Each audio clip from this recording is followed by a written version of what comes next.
I have you propped up on some paper towels, and we are going to do some cooking, which is not normal for me.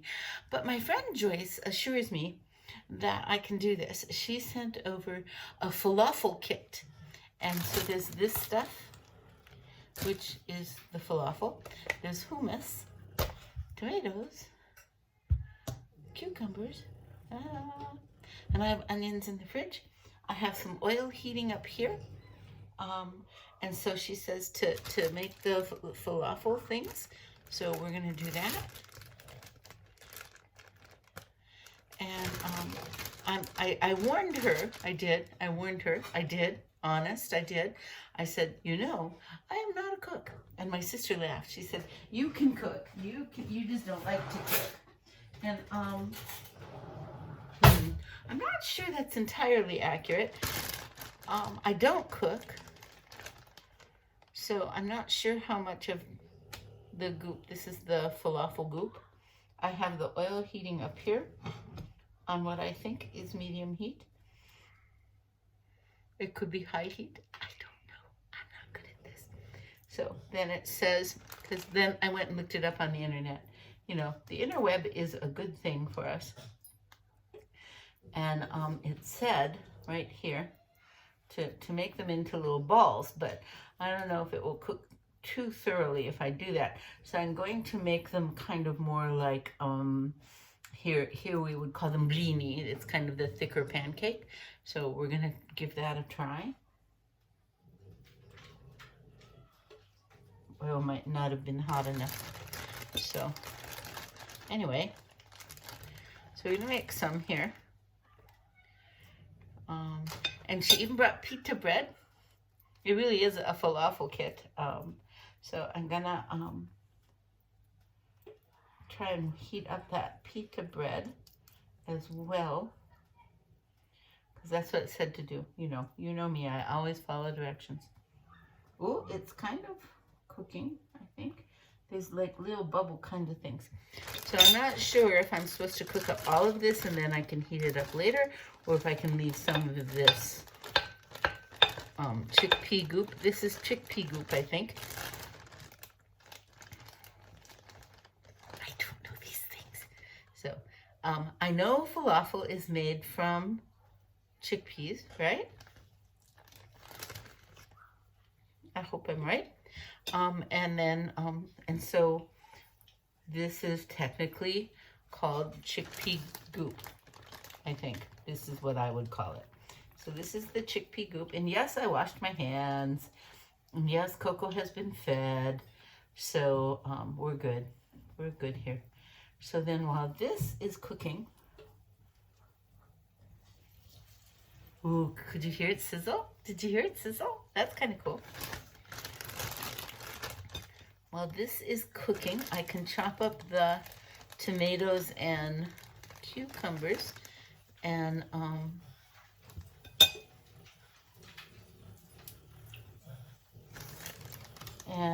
have hummus here. Now, I wasn't sure what to do with the hummus. When I usually have hummus, I put it on crackers and things. Is that what you do? And I know you can like get carrots and things and put it on there, but I thought, well, maybe I'll put a little hummus in with the falafel? Is that what you do? I don't know. So I used about half of the falafel goop, chickpea goop, chickpea stuff. Ooh, it's smelling good. So I'm gonna put this away and wash my hands again. Sorry, I'm out of frame now and you can't see me, but you can hear me. So, I'm gonna wash my hands over here. Hang on. Get official chickpea goop off of my hands here. I'm using the Bath and Body Works. I bring it with me from the States when I come back in the summer, but I'm not going home this summer, so I'll just have to find some Ukrainian alternative, I guess. So then the next thing is I might want to, let's go to this one.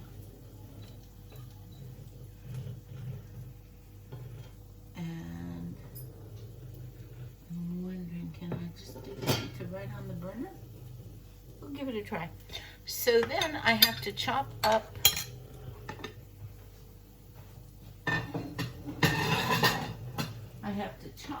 some tomatoes and cucumbers.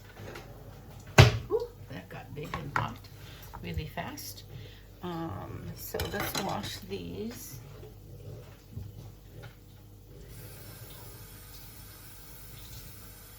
Now, I was reading online where it said you shouldn't refrigerate tomatoes. Have you ever seen that? You're not supposed to put tomatoes in the refrigerator, which I thought was kind of interesting. I didn't know that. Okay, so here's, this is my favorite knife, by the way. There we go, okay. There we go. So this is, this is Cooking with Ruth. It might be kind of scary, huh? So I've got my tomatoes here. I'm gonna take maybe about half of it to the side because that's an awful lot of tomato for me. All right, so we're gonna cut those up. Put that over to the side here. Chop those up, 1, 2, 3. Well, I think that's enough tomatoes for me right there. And that's like a quarter of that tomato. But, you know, we'll see. And then some cucumbers. Do you peel your cucumbers? I don't know. The peeling is kind of bitter. I'm going to take some of it off, maybe. Not all of it. So you've seen what's happening in my beloved Minnesota. My condolences off to the family of the man who was killed. And now I just talked to Cher, and it's sounding like out-of-state agitators are coming in to kind of trying to keep things stirred up, which is very sad. Why would people want to do that, I wonder? I don't know. So I am sending all my love to the people of Minneapolis, and together we're stronger. So band together. Those of you that are protesting, I understand that protest. It has to be horrifying to know that as a person of color, that people can just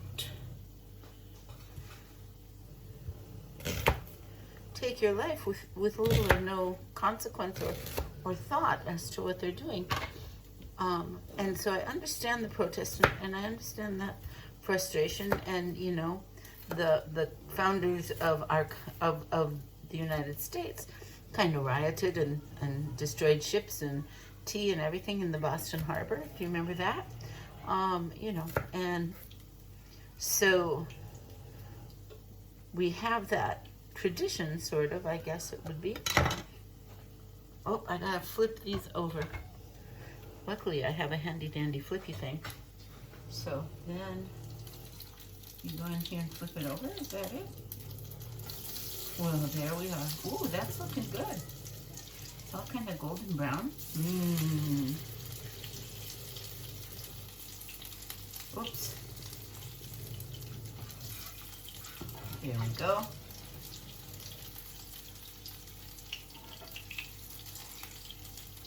I want Joyce to know that I really appreciate her doing this.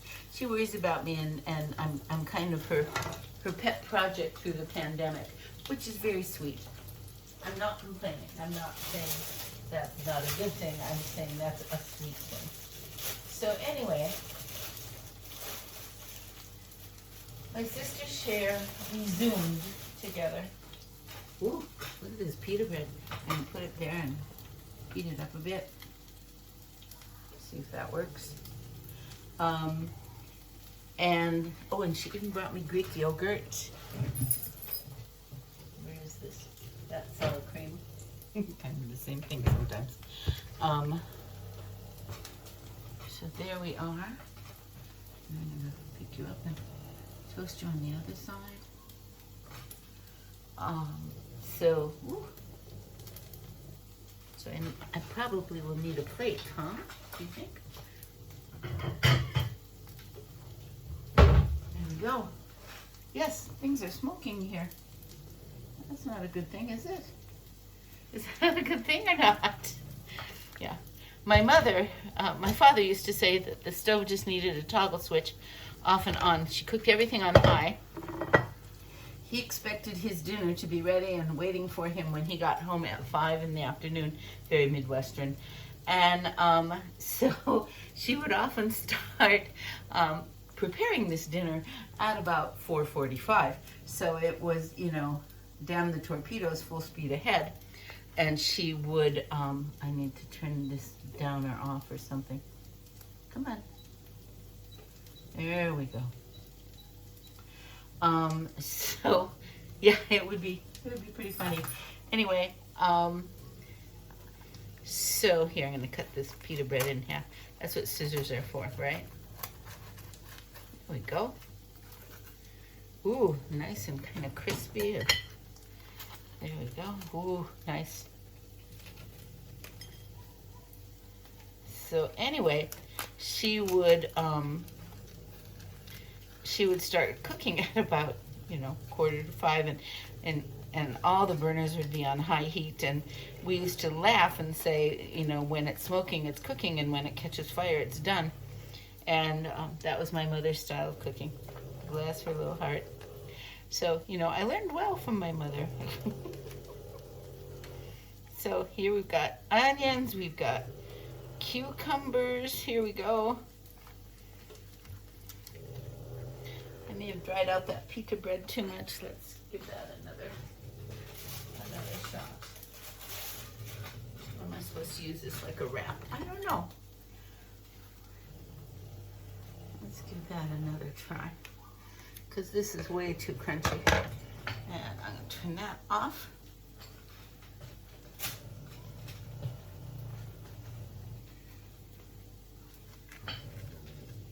So with that kind of cooking background, I didn't really stand a chance. My mother was never one for the homely arts, as it were. She just wasn't. It wasn't her thing. She just, no. She was a unique woman. My favorite thing, she thought soap operas were a way to keep women in their place. And so she didn't like them at all. So once a month, she would watch all the soap operas. And then she would write letters to the sponsors of the soap operas and boycott them for the month. And then next month she would do the same thing again. So she would watch soap operas once a month, and she would always say, and look, nothing has really changed, which was true. So here's the falafel. Let me see if I can get it out. Ooh, it's nice and golden brown. What do you think? Is that how it should look? Don't ask me. Okay, so we're going to put a couple of these in this pita thing here. There we go. One.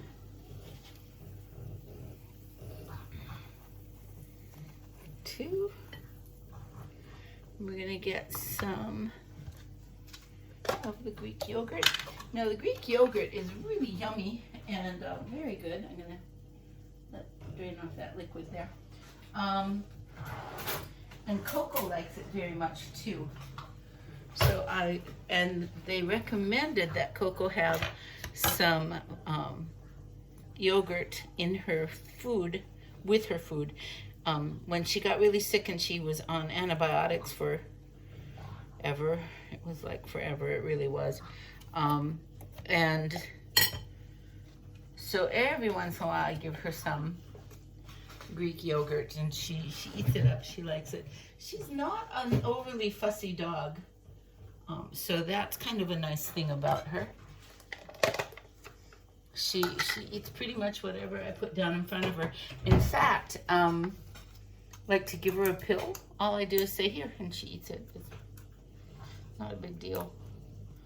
So she might be, as my sister says, one of the most spoiled dogs she's ever seen. And that could very well be true. Ooh, look at this hummus. This looks really good. I really like hummus. So let's, oh, I almost used the dog food knife. That would not be good. Anyway. So we're gonna put some hummus in here. This looks good. Hummus and hummus and hummus and yogurt and yogurt and yogurt and falafel and falafel and falafel. And put this one down here, and I'll clean this up later. And I'm going to put this falafel on a plate so it doesn't keep cooking. There we go. Ooh, nice. There we go. Okay, so there we are. So that's cooking with Ruth. Oh my goodness, we should get some more of this out of there. There we go. So that is my dinner made. Thank you, Miss Joyce. I'm gonna put this hummus away and I'll clean up the veggies later. Okay. So this is what we ended up with. Can you see? There's cucumbers and tomatoes and hummus and Greek yogurt, and I don't have any tzatziki sauce, which would be really good, but I don't have any. And then the falafel is in there. So I'm gonna go eat now. I hope you have a great night. Talk to you later.